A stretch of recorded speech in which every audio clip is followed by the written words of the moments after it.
some of the news this week is going to be talking about social media platforms, and TikTok is at front and center.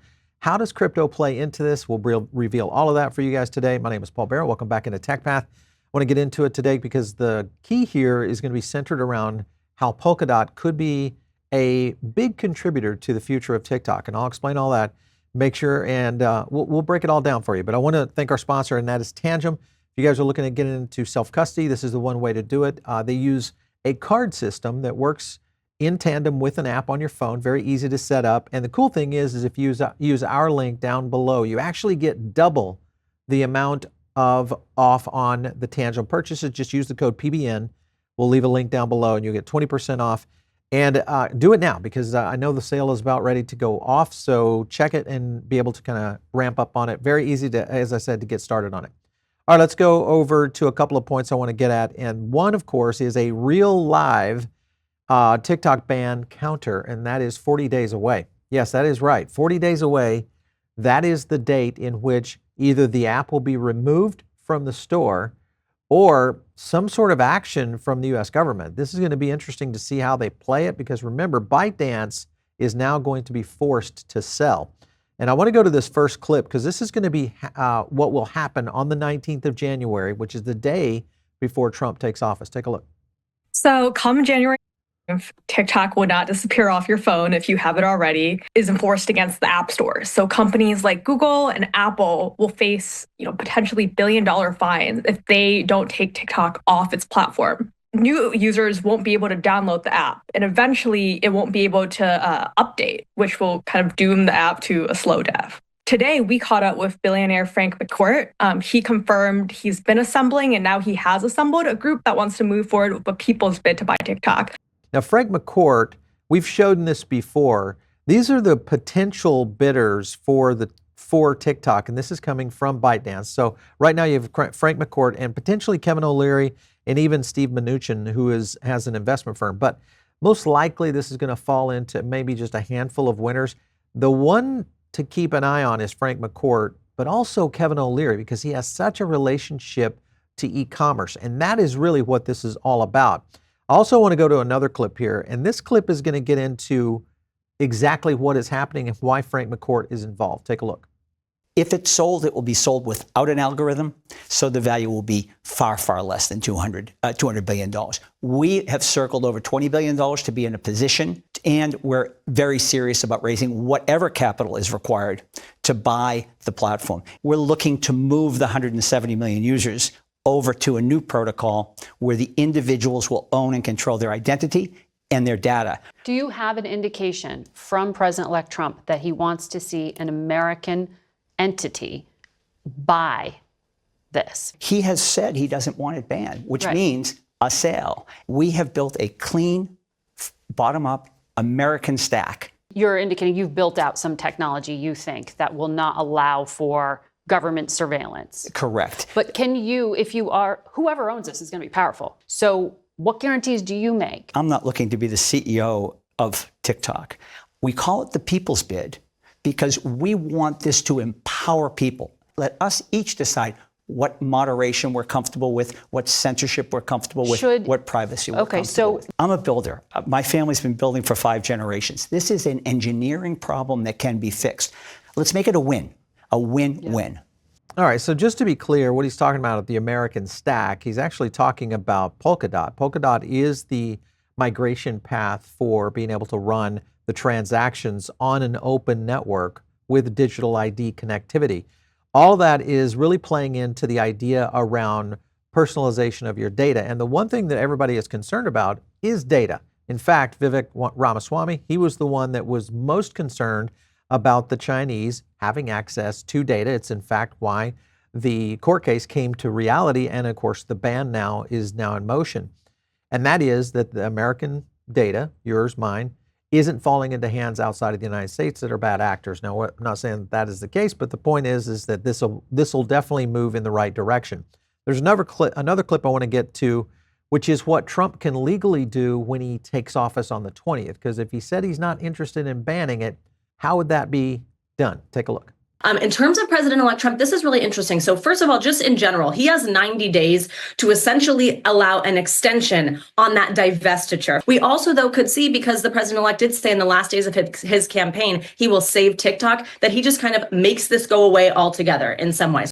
One of the ways that this could work with President Trump is to kind of get this out of the media is to get it into a sale. And if he does this through an executive order, that most likely would still be a scenario where he saved TikTok. So that, I think, is still going to be in line with what his message has been. Now, Kevin O'Leary also is looking at this as well. Here's a clip from him talking about ByteDance and whether or not they can do it. Take a look. I think I have a 60% chance. I really do. I think I can pull this off. 60% probability, more than 50-50. This is attempt number 4. And remember, the regulator will never let Google buy it, never let Meta buy it. And I don't think Microsoft wants to buy it because they've already been warned off by the Chinese government. Xu Jichu also said that he's not going to go down without a fight. That's great. Who cares? I don't think it's his decision whatsoever. It doesn't matter. If we don't get a buy on this deal, their equity in that deal is going to zero. It doesn't matter what the current management says. Doesn't matter. It's what the White House wants to do. And I don't think the American public trusts the platform at all. Do you think the Chinese government would ever allow an American app like TikTok in China? Never. The Chinese government respects the stick. They want the stick. They're going to get the stick. All right, I want to go to another clip, and this one will go into McCourt talking about why the other bidders may not have a chance at this. Take a look. President-elect Trump gets inaugurated the 20th. Have you talked to anyone in his sphere of influence about how he might leave? Yeah, we're beginning those conversations. We're reaching out now. We're rapidly facing a deadline. There's a deal to be made here, and President Trump is an ultimate deal maker. I mean, there's been rumors. There's big names here also competing against you. Activision Blizzard former CEO Bobby Kotick, former Treasury Secretary Steve Mnuchin.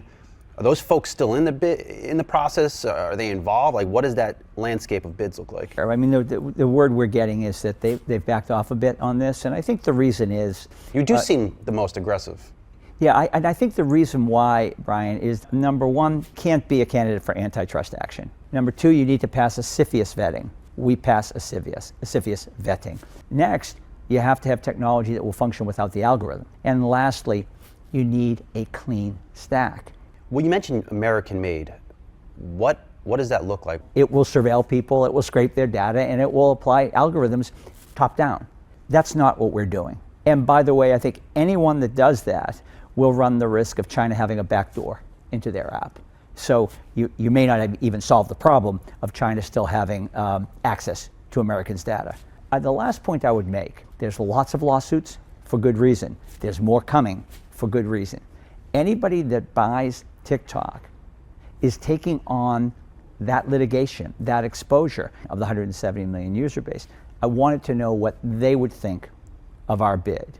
They create some content, it goes viral. They create another piece of content, nobody watches it, and they don't know why, because it's a black box. It's called shadow banning. That's frustrating to them. The second thing is they have no direct relationship with their community. They don't know who their community is, so they can't interface with it. Intention advertising, where you are a real person indicating your interest in something, is far, far more valuable to companies and advertisers than just flooding a zone and hoping to capture somebody's interest in slippers. We get paid for our data. I'd like to get paid for my data. Yeah, me too. What has been very successful within the TikTok ecosystem is live shopping. That's why it's so valuable. To his point that he's getting to is that there's so many hoops that you have to jump through. It's quite possibly the only potential bid out there that could go in the direction of a win. And I think the big one is going to be the technology tool, which again goes back to Polkadot. Polkadot still being the potential here. If you look at Project Liberty's summit, and if you scan down to just to the speakers, I mean, you've got Klobuchar on there, you've got, Mark Schumann from Mozilla, the CFTC guys in there. I mean, it's a fairly significant group of people that are aligned with what McCourt is talking about, which is kind of just this new evolution of data privacy and ownership of your social stack, which is one of the things that blockchain is going to enable everybody to do. So I want to take you into another route here, and this is Project Liberty and a Frequency, which is a Polkadot chain. And if you look at WeAre8, which is one of their apps, this will get into a little bit more detail of what it does. Take a look. WeAre8, the people's platform.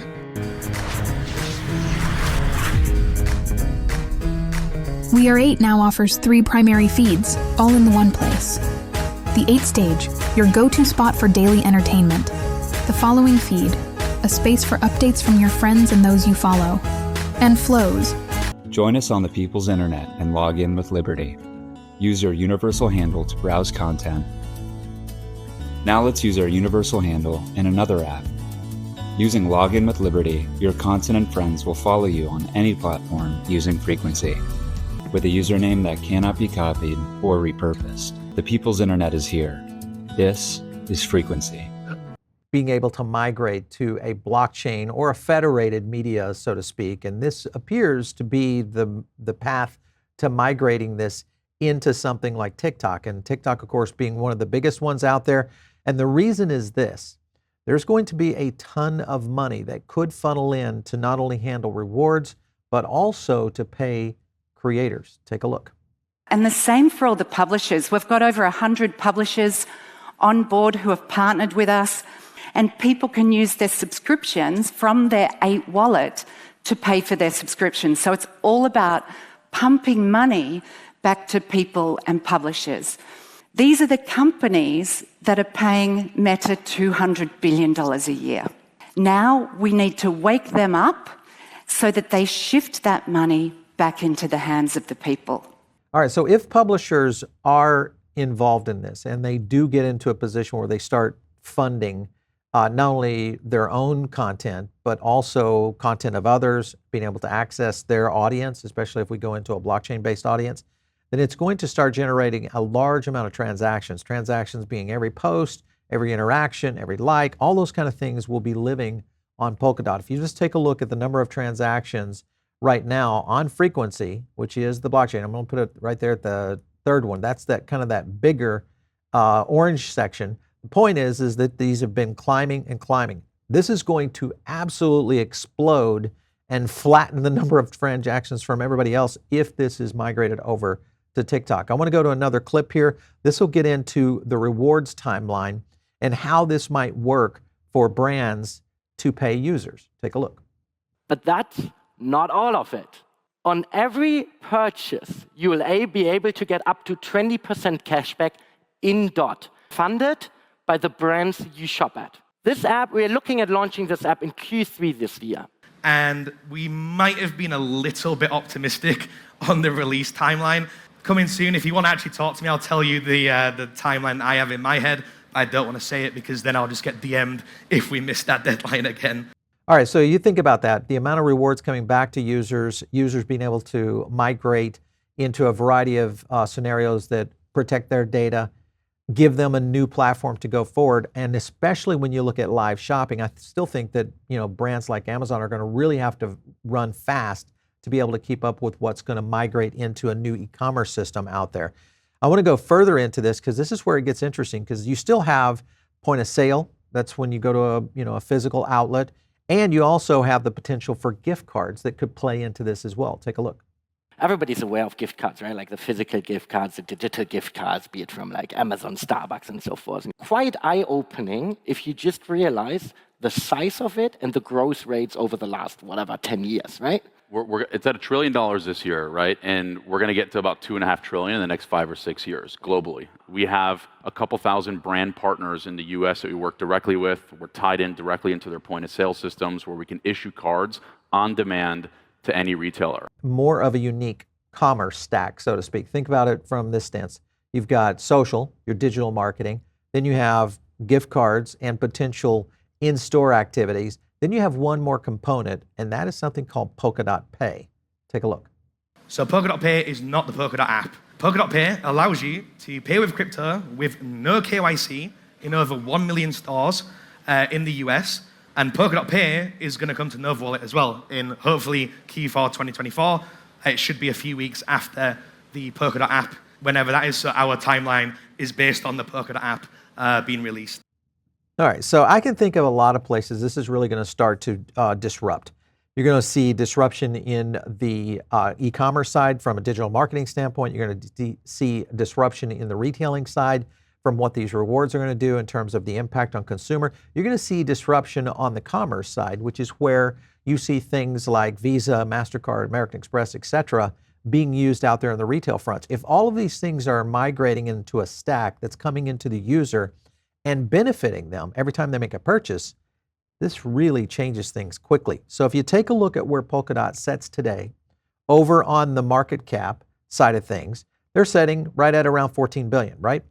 You add this, McCourt is talking about 20 billion to purchase purchase TikTok from ByteDance. If 20 billion, and remember that Elon Musk was able to get X for 40 billion global, I would say that the value of TikTok might be even better. So it'll be interesting to see if it's where around 20 or if it's greater than that. But the point is, this could really add to the base value of where Polkadot could be.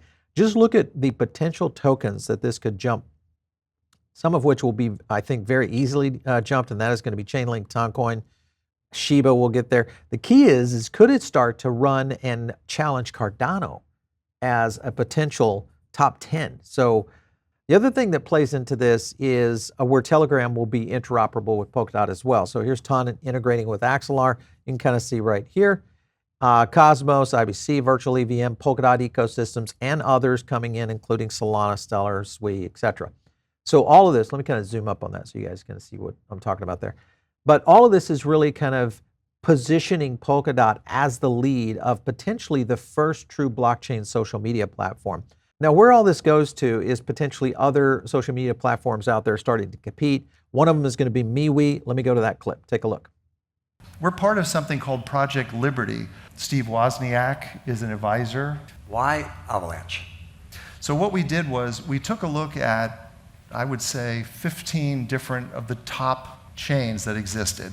I don't care if it was Arbitrum, Base, Near Technology, Solana, etc. So we had to have something fast and cost effective, and their solution just really takes care of it. Once we have our L1 in place and we have our tokenomics in place, hopefully in the next 6 months, that's the plan, although I know we can turn an L1 up in 2 seconds, then the plan is to go out with a full push marketing effort. Now remember that MeWe was on frequency with the Polkadot chain, and the flip over to Avalanche. I think the key here is you're going to have two chains really competing for this next evolution of social media platforms. I think it's going to be DOT and AVAX, so just keep that in mind.